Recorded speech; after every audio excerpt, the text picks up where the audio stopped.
Hello and welcome to the Over and Back Classic NBA podcast. I am Jason Mann, and with me as usual is Rich. Hello, Rich. Hey, how's it going? Pretty good. We've got something to talk about. Yeah, luckily my teammate is not terrible, so that's good. And that's you. You're my teammate. Oh, Rich. So yeah, I know. On Valentine's Day, I thought in the build up to Valentine's Day, I thought I would tell you that. So that's nice. Well, I'm not going to make the joke about how I have to carry lesser teammates. You could though. I mean, especially today, I'm under the weather, so it's the flu game for me. There you go. So I should probably have an all-time performance. So absolutely. But I don't think so. I don't think I have it in me. So I think I'm just going to have a mediocre flu performance. So. Flu-like symptom. Let's call it flu-like symptoms performance. So. Flu-like symptoms. But I'm not hungover like they usually are. Right. Yeah, so. actual flu-like symptoms. Right. I mean, yeah. So I shouldn't say that because that's usually the code for drunk. But that's right. Yes. No. So today we are going to chat about some things. Some things about DeMarcus Cousins. Some things about Anthony Davis. Looking at their situations, which are kind of unique for. Both in terms of this season and both in terms of their career arcs so far. I looked at players who are averaging 27.5 points per game, at least 10 rebounds a game, 27 PER, and 4 box score plus minus. So this is post 74, obviously, if you're including box score plus minus. And the Pelicans and Kings right now, as you're recording this, are both under 400 for the season. Davis and Cousins both match these metrics. By the way, obviously that's why I kind of picked that as a minimum. And there are only 3 teams out of the 15 that qualify for this that are under 400. That are under 500. Both the Pelicans and Kings are under 400. So there's only been one losing team in this situation, which we'll get to in a minute. But it's pretty historic, both in terms of this season, about how well both guys are playing, and about how great these guys have been, productive these guys have been throughout most of their career, and their teams, particularly Cousins, having such little success. Yeah, it's because, throughout NBA history, more times than not, to win a title, you need, 2 to 3 superstars or 2 to 3, all-time great players or whatever. But to, make a solid playoff run, your team to be good, you had one guy that's great, one, awesome player. Pretty much you're going to squeeze into the playoffs a little bit. You might not be a title contender every single one of those years, but you've gotten farther than most teams by just having that one elite guy. And like you're talking about right now, Davis and Cousins are both elite guys, and they've been, kind of in that category for quite a few years now already. And it seems success has just not followed either of them. And in fact, I hate to say it, but it's almost getting worse in some cases, particularly with Anthony Davis and the Pelicans, because we saw a little bit of a spurt 2 years ago. They won, I think, 40 games or whatever, or 40-plus games, and made it to the playoffs. And it was like, all right, here we go. This is the beginning of Anthony Davis leading, the Pelicans. And then they have a disappointing year last year. They have a disappointing year this year. And then the Kings, what do you say about the Kings and whatever that thing is right now? That just seems like an endless slog. But yeah, it's really unheard of, because it's just, you get a great player, you usually some success follows, and it just has not with these two guys.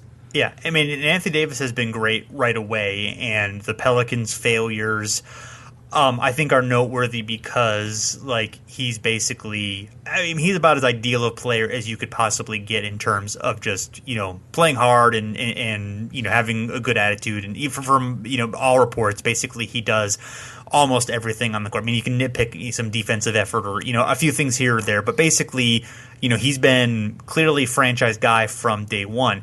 DeMarcus Cousins has been interesting because he's clearly had the talent, but the production, in certain cases has, not been there. He was a pretty bad defender to start off with, really inefficient scorer, that kind of stuff. Some of his efficiency numbers are not kind of what you would expect from a superstar, but if you look at the kind of the raw production and especially the way he's boosted himself in the last couple seasons, he's definitely gotten there. And you could argue maybe the production wasn't showing everything that he did, but also there's the not exactly off-court stuff, but the stuff of the attitude issues that are illustrated very well in the Kevin Arnovitz feature at ESPN, talking, basically asking the question: is DeMarcus Cousins really the problem, or the Sacramento Kings really the problem, or is it somewhere in between? There's a lot of interesting reporting about just how dysfunctional that situation is, how Cousins has a lot of positives in terms of on the court and as a person who is charitable and is at least, making an effort to be a great player, but also has, these emotional outbursts that make it difficult sometimes to be around him, and has, and sometimes costs his teams in key moments of games, whether it's through, technical fouls or other issues of arguing with referees when you're, supposed to be doing something else. But of course, it presents a very compelling case about King's dysfunction, which we don't need to get into all the particulars here, but it is definitely kind of there's the chicken and the egg thing, of course, with that. I think what's also interesting too, and I've seen this a few different places, the people mentioning it as well. There's a rare situation in these two guys, particularly with Cousins, I'll say, because never has it been more incentivized for a player to stick with his team that drafted him than it is right now. They've done so much in this league to try to get superstars to stay where they are, it makes so much more financial sense just for a DeMarcus Cousins to go, even if I'm not happy here, we could pretty much safely assume he's probably not, ecstatic about being for the Kings, but from a financial standpoint, from a generationally wealthy standpoint, it makes the most sense for him just to stay there, and that's what makes maximizes his value. And if that's something that's more important to him than being on a winning team or being in a better atmosphere, and he goes, look, I just want to do this thing for a few years, do it however I get it, and I'll be set for life. My family will be set for life. Everybody will be, if I just do this and live through this, because that's kind of what we're at now. And I think we saw it with Davis a little bit too when he signed his extension. That it and I don't know if it's going to get any better over the next few years as well, because there are just more and more reasons for guys to stick with the team that drafted them, which some fans will go, yeah, that's good, we want that, but then you get situations like this where it's like, man, like I really wish it would make sense for Anthony Davis to leave the Pelicans or make sense for Cousins to leave the Kings, but it just doesn't. I mean, from if I'm in their position, I probably just stick with it too, because the financial ramifications are so much larger, and the rewards are so much better by just sticking with these teams. So it's really interesting in terms of the cap and how that sort of played into these guys being stuck here as well, and in a way, wanting to be stuck because it is actually a benefit to them.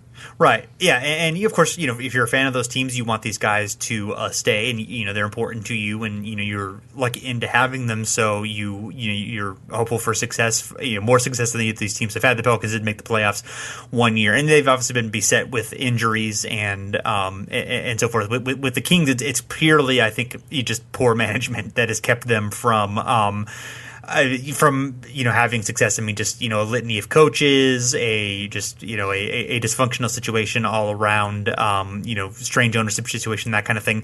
With the Pelicans, I think it's a mix of some defensible decisions that turned out poorly, some bad decisions, and some bad luck. There's been a lot made of the idea that they have their training staff comes from the from the Saints, and maybe that's not the best situation, and so forth. They've had a litany of injuries, but so I think with the Kings, it's definitely mostly an ownership management thing. With the Pelicans, I think it's a little bit of a mix. They did some things that I think seem kind of sensible that just haven't worked out. But going back to this list of players who have averaged these metrics that we talked about, Shaq is on this list 5 times.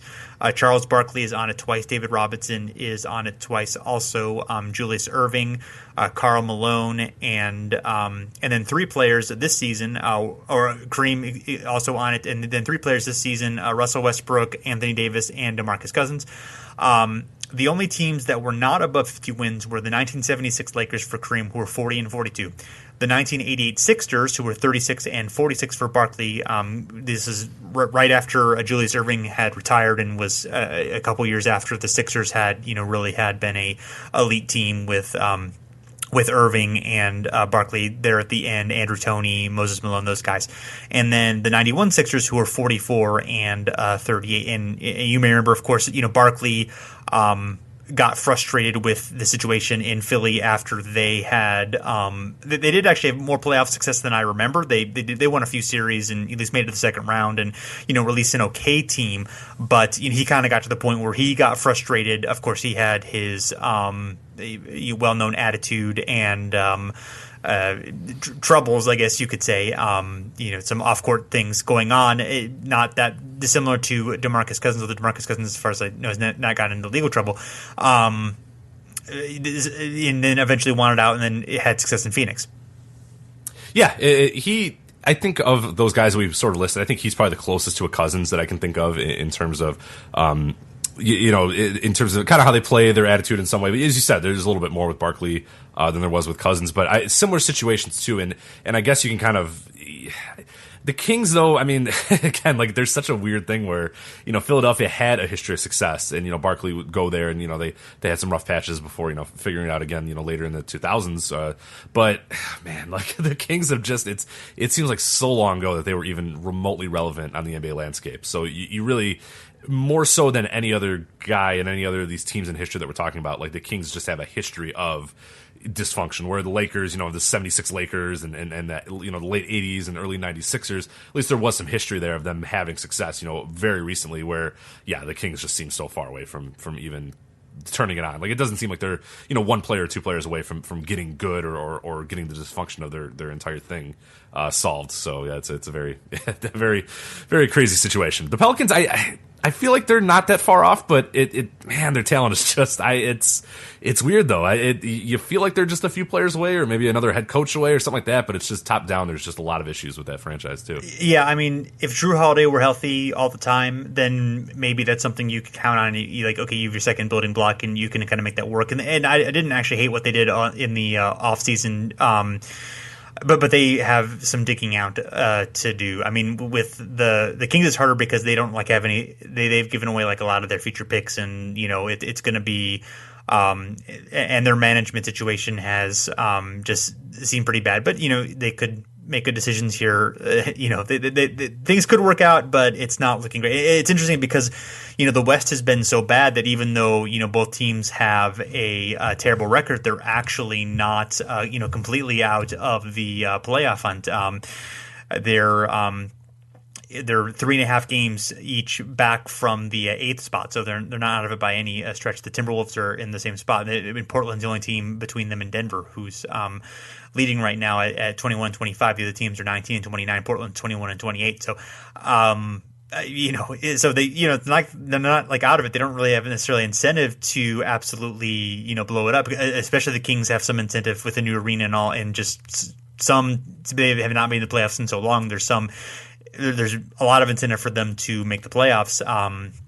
With the Pelicans, I mean, I'm sure they want to, but there's some. They could, if they lose a few more games, they would be fifth in the 4th or 5th in the lottery odds. So you're right at that borderline point where you're a little bit close to a playoff spot, or you're you're very close to just being 3rd or 4th in the lottery. So it's a lot of teams are going to have some interesting decisions because there's kind of a lot of, there's almost 8 or 9 teams who are basically in that boat where they could kind of go either way, where they're just a few games from the playoffs, or they're a few games from having a really good chance at a lottery pick. Yeah, and a very good draft too. Exactly, that's pretty highly regarded. So it'll be interesting to see how that kind of plays out over the last few months. We could get something similar to what we had a few years ago, where teams, the Warriors in particular, were just you know what, we don't want to play it ever. All of our good players are hurt suddenly. It's so weird, and or the Mark Madsen year of a few years ago, where we want Mark Madsen to take 20 shots in a game. That's fine. So it'll be interesting to see. That's our strategy. It didn't work and it didn't pay off. But it'll be fascinating to see because the temptation is going to be high for some of those teams that are in that 7th or 8th seed. For a franchise like the Kings or the Pelicans, it might be worth it to really just try to go to the playoffs just so you can get some sort of goodwill from your fan bases or whatever. But other teams, ones that that is not necessarily something they absolutely need right away, it would make more sense for them just to kind of lose a few games and get that lottery and get a good draft pick. So it'll be fascinating to see how it kind of plays out over the last few months. Yeah, absolutely. So looking at players who were 2010 players for their first 7 seasons and also had a 20 PER and a .100 win shares per 48. There are 28 players on that list, including Karl Anthony Towns, who obviously only played 2 seasons, so we're not going to consider him. But the other guys have played all were 7 seasons, with the exception of Anthony Davis, who's played 5, but I think it's long enough to be kind of considered here. So we're just kind of comparing them to the other players who are of a similar ilk in terms of production and advanced stats, and see where they sort of landed within their first 7 years. So guys who won multiple championships. George Mikan, who won 5 in 6 seasons in the BAA and NBA, and then also won 2 NBL titles in 47 and 48, with the league that merged with the BAA to become the NBA. Larry Bird won 3 titles, of course, with the Celtics and made a 4th finals in which he lost. Julius Erving won 2 ABA titles and lost in the 77 NBA finals. Tim Duncan won 2 NBA championships in 99 and 2003. And George McGinnis won 2 ABA titles and lost in a 3rd final. So those obviously guys had tremendous success in their, within the first 7 seasons of their career. And guys who won 1 title, Neil Johnston with the Philadelphia Warriors. They were generally a really bad team for the early 50s, and then once Paul Arizin came back, he and Johnston teamed up and they had some success, including this championship. Bob Pettit for the St. Louis Hawks. They beat Bill Russell's Celtics in 58, but lost on 3 other occasions. Kareem Abdul-Jabbar, who won in 1974, also made the finals in 1974. And Dan Issel and Artis Gilmore, both for the Kentucky Colonels, who won the 1975 ABA title with the Colonels and lost in the 73 finals. So I guess Issel also, he was in, I forgot to put this down, but he was also in the 76 ABA finals with the Nuggets. So, and then guys who had finals appearances, Elgin Baylor, who lost 4 times in the finals, Wilt Chamberlain 1964, Shaquille O'Neal 1995, Hakeem Olajuwon in 86, and Moses Malone in 81. And it's interesting because I think particularly Wilt, Shaq, and Hakeem, I would say not necessarily Hakeem, but we'll get to him in a moment. But Wilt and Shaq, I think the first 7 years, both those guys had, were considered disappointments in a lot of ways by not meeting, the tremendous expectations, despite their obviously tremendous individual accomplishments and, relatively good team accomplishments. Yeah, we talked about that with Shaq a few weeks or months ago. It's actually interesting to read the quotes of Shaq, leaving Orlando and coming to L.A. And then even that first year in L.A., it's like, oh, geez, I mean, this guy's, he's all about Hollywood now and he's not about winning. And it's just kind of funny that then you'd reel off, 4 titles or whatever, 3 titles rather, and then you'll get another in Miami. So it is funny, the narrative on him. Yeah, Kareem, you don't necessarily get that. I mean, it was pretty obvious, quickly that he was, going to be great. But yeah, Hakeem is an interesting one too, because not necessarily disappointment, but then started getting, I don't know because I don't know if anybody pointed fingers at him, but it was more or less like him pointing fingers at the team and saying, hey, I'm great, so let's be good. I'm very good and everybody knows I'm very good, but we're not winning here. What are we doing here in Houston and what's going on? So interesting there, but I thought it was really interesting, those names that you mentioned in the 1 title and the finals appearances.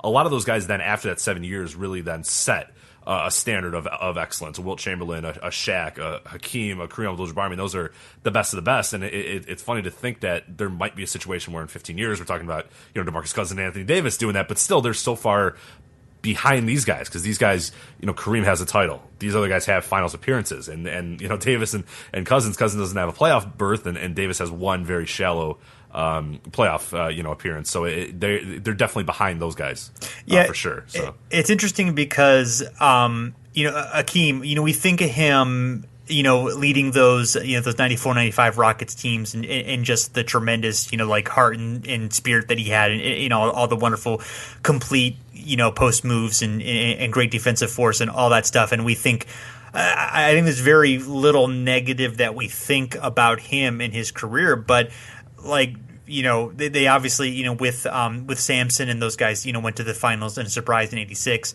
and that was kind of the team of the future. And then Sampson got hurt, was traded.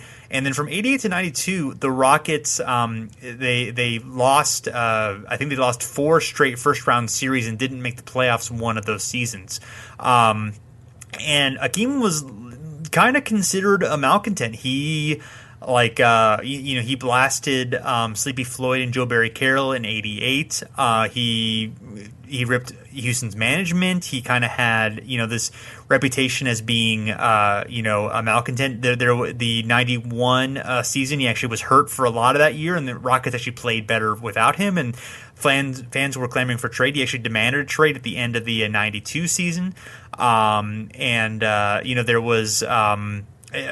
there was a lot of issues. There were some accusations that he was like dogging an injury. I mean, there was a whole lot of stuff going on, and then he was kind of credited like he had a conversion to. Or maybe not a conversion, but maybe more of a.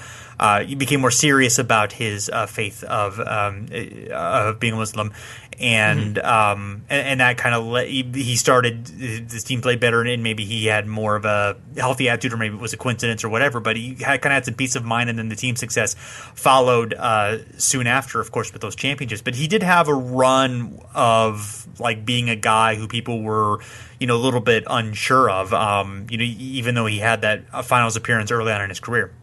Yeah, it's a part of his career, like you're saying, that people don't really remember because everybody just is like, "Hey, he won the titles." But yeah, there was a point, and where he was ready to go, and they were ready to kind of depart, part ways with him too, and very interesting how that would have changed, NBA history and the trajectory of the NBA had Hakeem, left the Rockets. So yeah, and Kareem, you're right. Early, I mean, he obviously was dominant player, won so many MVPs, but in the late '70s, a little bit after this period, was kind of the period where like people were kind of like, oh, he's kind of coasting through this, and even though he still had insane numbers, and the Lakers were pretty good for the most part during that time, but he kind of got had a target on his back for that, and obviously with Magic came along that changed, but it's interesting. I mean, he had those accomplishments, but so much was expected of him that it almost wasn't enough. Yeah, absolutely. So guys who made deep playoff runs in this list: David Robinson, Charles Barkley, Karl Malone, and Alonzo Mourning. Each at least made one conference finals one and won at least one first round series. A few of them won multiple first round series. So we talked a little bit Barkley already, who was a guy he led to. He had frustration at multiple places, not just with Philly, but that was kind of the first one where eventually he wanted out of there, and he was traded to Phoenix, and led them to had the best season of his career there, and had some deep playoff runs there. So I don't know. I mean, eventually there was a point where, particularly with Robinson and Malone, where it's like, okay, these guys can't get over the hump type things. But that's obviously a different question than where Cousins and to a certain extent Davis are at this stage in their career. Right, they were perennial winners. Like they maybe couldn't win a title because of a Jordan or whatever, but like it's not like Davis and Cousins are like, oh darn, if LeBron and Steph Curry weren't around, like we would have maybe won it. But like they're not even sniffing the playoffs. So it's those guys was just like they're perennial winners. David Robinson speaks for himself. I mean that guy. They were churning out 50-point wins every single year. Same with Karl Malone. I mean, going back, 10 years of just consistent playoff berths, consistent good teams. They just couldn't beat. They couldn't make that next leap to a title or the NBA Finals or whatever. Whereas, Davis and Cousins are just like, it's not, you can't blame one player or, one team being dominant for the reason why they're not, contenders or why they're not doing much. So it is a little different for sure with those two. Yeah, Baylor's kind of in a similar boat where, like, okay, every time he lost to, I mean, he made so many finals, but every time he lost to Russell. So, it's like, well, yeah, I mean, he did about as much as he could, obviously. So for guys who I think are closer to this club, Davis, as we mentioned, lost in the first round in 2015. Chris Webber, who lost in the first round 3 times with the Bullets and the Kings through the 2000 season. Spencer Haywood, who did win in the first round in the ABA in 1970, but only won otherwise in a 3-game first round in 1975 with the Sonics, and they missed the playoffs several seasons. We talked a little bit about Haywood there. Bob McAdoo, who only won a 3-game first round in 76. Bob Lanier, who only won a 30-game first round in 76 as well. Walt Bellamy, who only won 1 playoff series in the first 7 seasons. And then Elton Brand, whose teams only won 1 first round series in 2006, which is the first franchise playoff series win and only their 4th playoff appearance for the Clippers since 1976 in 30 years. So, oh boy. Now, I don't think that Brand was ever I think you and I see him as a really underrated, productive, borderline Hall of Fame player, given his peak in production. But he wasn't correct me if I'm wrong, but I don't think he was necessarily ever seen as a guy who was expected to be like no one ever looked at Elton Brand and was like, why aren't his teams winning more? Like, I don't think he was ever seen as that kind of go-to player. I think the best way I kind of describe it is like if that guy is on your team, you have a better chance of winning the NBA title because that guy is on your team. You know what I mean? Like Elton Brand would be a great accompanying piece. He'd be great, but like he's not going to be the best player on a team that wins an NBA title. Yeah, I mean, there was never a narrative where like, why aren't Elton Brand's teams playing better? Even though was he a first overall pick or? Yeah, right. It's 99 for the Bulls. Yeah, he was. That wasn't a very good draft, but I mean, no, don't look at that draft. Warning, do not look at that draft. Stay away. Yeah, I mean, a lot of these guys were first overall picks or high up there. Right? In fact, most of them were. So, they were all. I think the rest of the guys had kind of the burden of expectations placed around them to be that guy who could carry a team later, and some of them did too. Lanier. Actually, it wasn't until the Bucks where he was more of a role player where they got that. Chris Webber obviously had some good years with the later on with the Kings, actually emerging right after this. But most of these guys none of these guys, I believe, won a championship in their McAdoo did for the Lakers as a role player, but other than that, these guys mostly didn't win championships. So you could say that they're. I don't think it's fair to say that they were disappointments, but certainly there was an expectation at one point, like, okay, why isn't this guy leading us to this point? And they did not. For circumstances that were just, hey, they were on struggling teams, and that happens. I also put an asterisk around Kevin Garnett because he's not quite 2010 if you go 7 seasons, but if you go 9 seasons, he's 2010. I believe his 9th season is finally the year where they broke through the first round and made the conference final. So he's kind of... Yeah, and he's an interesting comp for both of these guys as well because there's a lot of turmoil going on with that franchise while he's there. And it's like, hey, I'm great, but please, let's go. Let's do something here. And again, a guy that was also incentivized to stay with the team that initially signed him because they gave him the monster deal. So he's very interesting of that case. Yeah, obviously he doesn't fit the parameters that we set here, but he, more than almost any of the guys, or at least for current comps, is probably the best of a guy that because I feel I'm pretty confident, at least in Davis, that if and when Davis gets to a situation that works, that the guy's gonna be a killer. I mean, I really do think that he's one of those guys, and Cousins maybe a little bit so, but I see a lot of Davis in Garnett, and you want Davis to be in a better situation at some point because you know that there's something unlockable there, and I'm sure it was the same thing with Kevin Garnett, where it's like just get a situation where this gets together, and you can even maybe use the Garnett, because you had, Marbury and that whole thing where it looked like, okay, here we go, we got something here similar to what the Pelicans had 2 years ago. It's like, all right, cool, let's start. And then Marbury goes, and then they kind of it kind of gets shuffled again. But again, those are still perennial playoff teams, and it's like these guys still aren't ever in the playoffs, and it's just that's the part that's just perplexing, is that just never ever in the playoffs. So it's Chris Webber also going to bring up as well, but he's a little different because he switched teams so often that he's a little tougher to kind of nail down.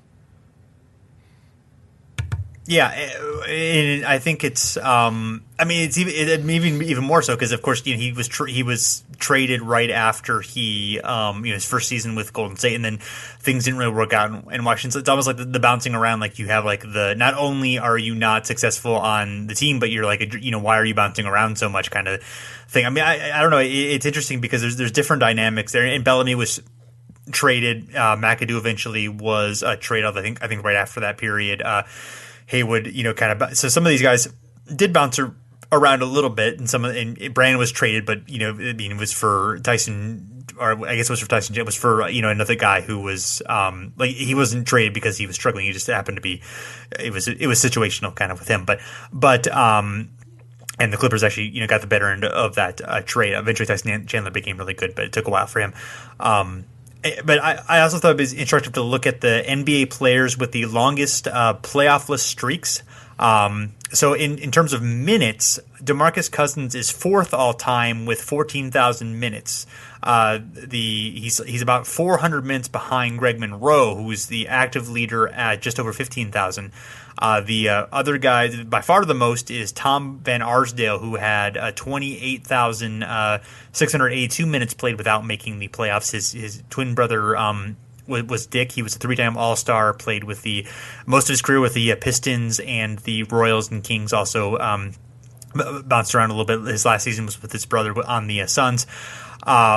he's kind of famously the guy. Other than that, there's no one who's over 17,000 minutes in their career. Kind of some of the other notable active guys are Brandon Knight, who's at over 11,000, Markieff Morris, who's just under 11,000, PJ Tucker at a similar level, Omri Caspi, who's just over 10,000, and Ricky Rubio is just over who's just over 10,000 as well. So there are quite a few guys, in the top 23 who are active. Almost, about a third of the guys on this list are still active. So that's kind of interesting that there are a decent number of guys who are on this list. Mostly Suns, I guess, at this point. But there's a good chance Markieff ends up going with the Wizards, and other than that, I mean, Greg Monroe probably with the Bucks. There's a decent chance that, although they're kind of struggling a little bit at this moment, none of these other guys I think are guaranteed. The Suns guys are not making the playoffs unless they get traded. So Rubio maybe, but it's tough sledding because they're pretty far down at this point. So exactly, but I mean, Cousins is by far the best player on this list. I mean, there's no one else who. There are some solid players here, but no one who is like a Ryan Gomes, of course. Is what you're talking about. Right, exactly. So. I was kind of shocked that Ryan Gomes is still active. He is not active. He's okay. For some reason he's bolded here, but I checked. It was 2014. I was going to say something has happened in my life where I'm in a time warp because I do not remember Ryan. I don't remember Ryan Gomes from 4 years ago still being in the league. So that makes me feel a lot better. Maybe he hasn't sent in his retirement papers yet. He's just still waiting for the call. So this is from a Basketball Reference list, but is he in the D League? Maybe he's still hanging around the D League. No, I don't think so. I never know. Telfer's in this list too, but he hasn't played since 2015. So, hey, I saw Von Wafer in a D League game the other day, so anything is possible. Anything is possible. As Ben Gordon, Hey, see, here you go. On January 7, 2016, Gomes was acquired by the Los Angeles Defenders. Oh, well, there you go. So that was last year. I don't know if this year he's still in there. So okay. No, he's the assistant coach of the Long Island Nets developmental team. So there you go. So you got him.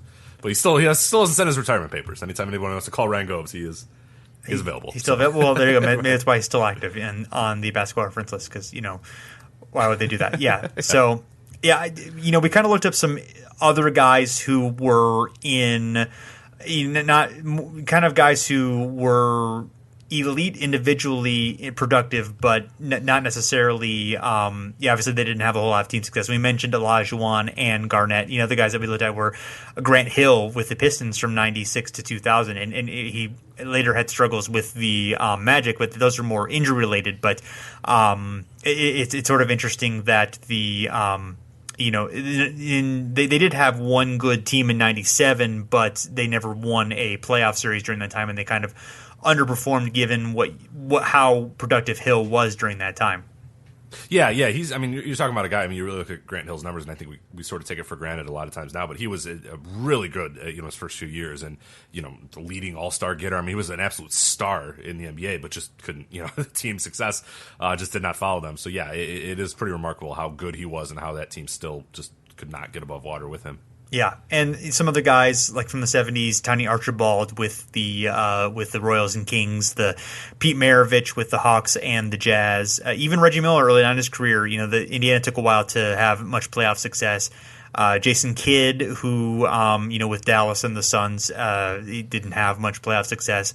Paul Gasol with Memphis, they had a couple of first round exits. Carmelo Anthony, it took him a while to it wasn't until 2009 that the Nuggets advanced in the playoffs. Chris Bosh with the Raptors. You can sort of look at the the Yao and Tracy McGrady years and the Aldridge and Brandon Roy years with the Blazers as well. Those teams all went through 5-year stretches where they were not able to win a playoff series. So it is pretty rare to not make the playoffs at all. I mean, the Cousins is almost like single-handedly a guy who has had a stretch this long and not made the playoffs. But there are a decent number of guys who have been really productive for a certain amount of time, but were unable to at least advance in the playoffs. Right. Yeah. So anything else, Rich? No, not really. It's just hard to figure out battle plans of each. I reiterated it a little bit earlier, and I guess I'll talk about it again here. But I feel like The Pelicans are probably not that far, but they're such a mess. And the Kings, I just have no clue. There's no end in sight for the Kings and what they're going to do. And like you said, it's not just that the talent that they have currently and that their management is a mess and they've had 10 coaches in the last 5 years or whatever.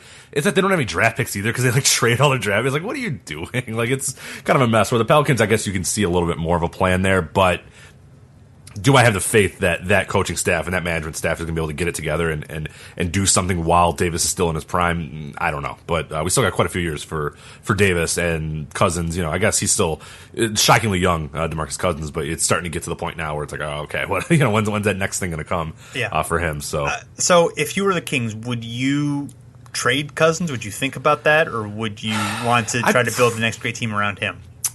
I mean, that's the hard part is because, you have the star. So it's like, okay, we got a star, build around him. But it's easier said than done sometimes. I think given what situation they put themselves in and given that Cousins, the extracurricular stuff about Cousins, if I were the Kings, I would probably trade him just because you then could get some extra draft picks and you could just do a full restart. Because I think right now they've been trying to piece it together and your Rudy Gays and your other things like this, you're trying to kind of cobble together something around Cousins.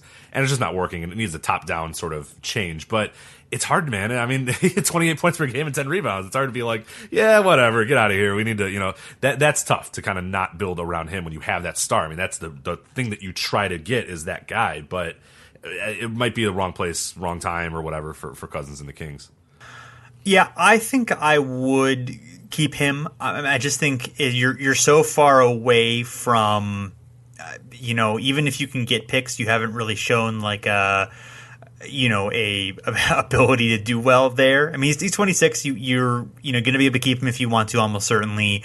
I think I would ride it out with him and just hope for to be able to figure out kind of a plan to get your organization in better shape and work it out with him because it's so unlikely. I think that it's going to take so long for them to get good. I mean, if they had only missed the playoffs 3 or 4 years or whatever, and you kind of had to hit a restart, then okay. But they're on 12, 13 years they haven't made the playoffs, so. And I think you can eventually with him, even with some solid players around him. It's really been really hard to find that mix, and he's playing better this year than he ever has, I think. And I think. I mean, if you got something that just blew you away, then okay, maybe trade him. If you can really get if you can get one of those Herschel Walker type trades where you just the Celtics throw everything at you, that's highly unlikely. But just if it were something like that, okay, maybe. But other than that, I think those are much more rare these days than they were even 10, 15 years ago. The idea of here, take every one of our assets right now for that player. You just don't see it anymore. I mean, especially unless you're Billy King. Yeah. Well, yeah. Yes. 36-year-old guys. Yeah. Here's all of our assets for the next 10 years. Perfect. Thanks. Right. But yeah, so that'll be interesting to see if they can do something. And it this year has been particularly. I mean, we talked about it again. The East is wide open. The West, in some ways, is pretty open. That last spot, anyway. Yeah. Yeah. Exactly. So there are a lot of teams that could get a guy and could trade assets to maybe get to that spot or whatever. So it'll be fascinating to see who decides to do what. I mean, you have teams in the East, you have Boston and Toronto who maybe are one player away from being a real title contender, but do they say, hey, let's go for it and let's get rid of these assets and get a guy like a Cousins or even a Jimmy Butler or some guy, or do they just kind of say, whatever, we'd rather hold on to these picks and keep our future value as opposed to just going all in on this year. So I don't know. I tend to believe that Cousins is probably not going anywhere, and I don't think, of course, Davis is going anywhere anytime soon either. So highly unlikely unless he gets mad or something. But yeah, he's locked in at a what is now kind of a pretty good, not cheap exactly, but not super expensive a rate for a player of his caliber. So they at least have that going for them. So thanks everyone for checking us out. You can find us at The Step Back at fansided.com. You can also find us on iTunes, Stitcher, wherever you listen to your podcast. You can follow us on Twitter and Facebook at Over and Back NBA. So thanks for listening. Back again soon.